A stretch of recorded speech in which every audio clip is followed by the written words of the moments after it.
And the argument that goes on, I think, leads to respect creep all the way up to respect 6, where you then, where what is required of you is that you at least outwardly conform.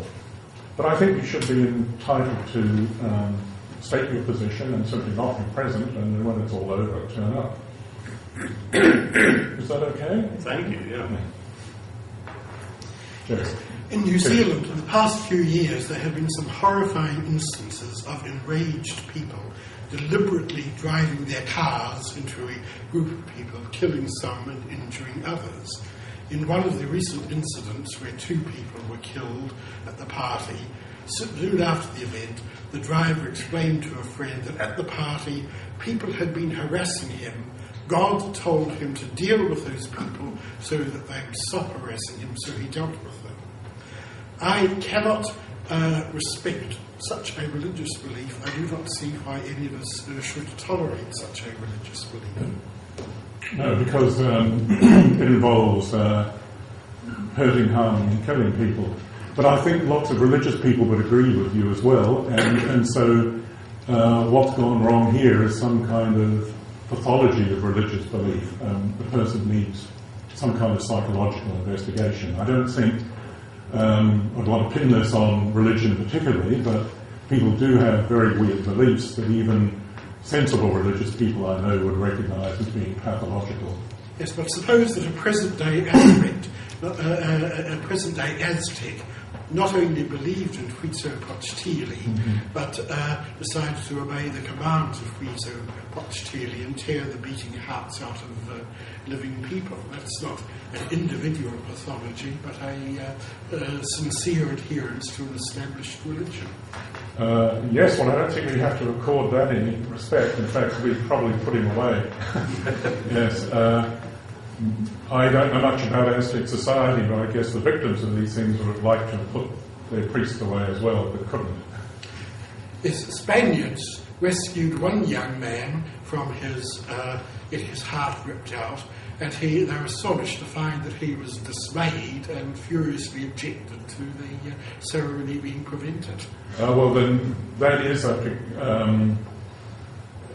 yes, religious states of mind are interesting, especially when they extend that far. And a Nigerian writer has a very apt phrase, I think. He calls it the psychopathology of faith. So I could recommend you the article. Often when I say something, I'm told, oh, you're very judgmental. Sort of, what do we do? Are we immediately on the defensive, or do we say, oh, okay, have it your way? Well, I think in a tolerant society where there's robust exchange between people just have to put up with that. So you're being judgmental. It depends on... It's sort of a cliche. I can't counter your argument, but I'll just say, oh, well, you're being judgmental.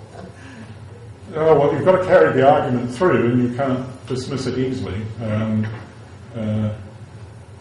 I don't know what I can say about your case in particular, but yes, when you argue with people, you try to give the best arguments and you try to clarify them, and don't accept evasive moves like, well, you're just being judgmental, whatever that might mean.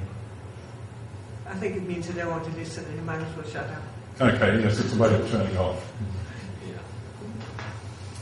Patrick.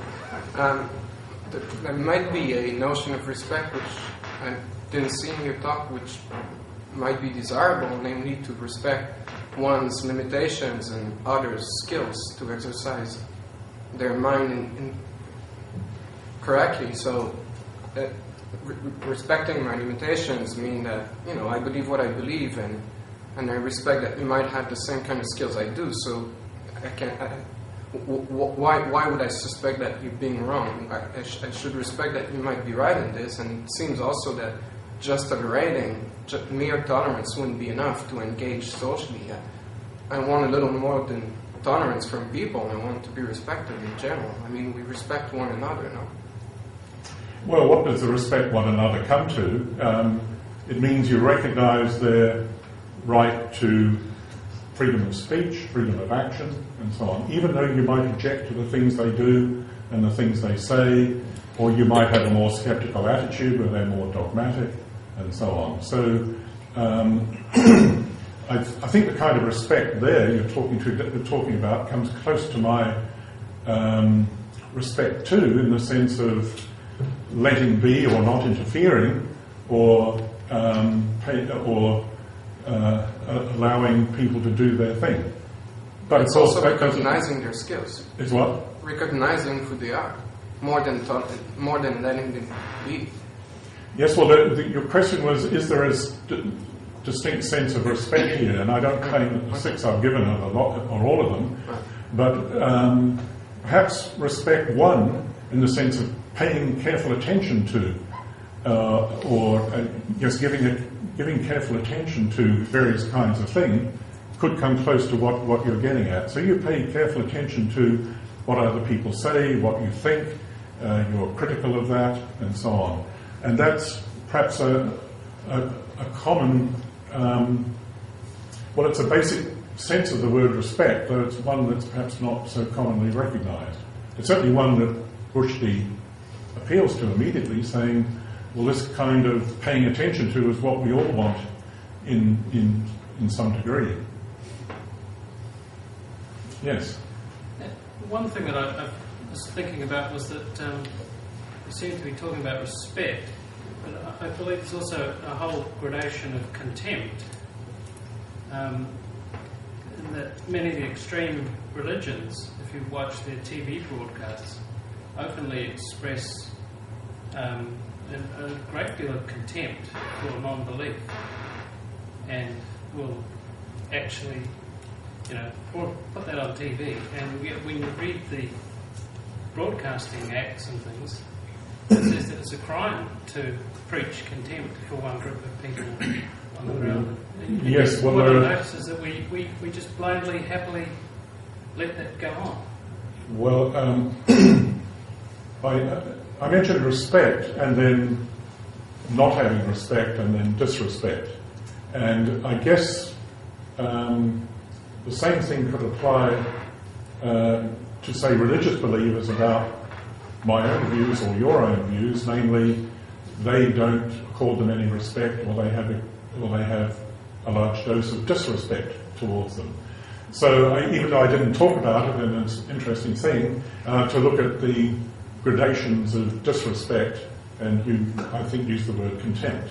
Well, I think in robust debates this may actually go on, but you see, the important thing about it is that as far as freedom of speech is concerned, it's not to be restricted because someone feels offended by the kind of disrespect they discern in what others are saying. So while I think it's important to look at different kinds of disrespect,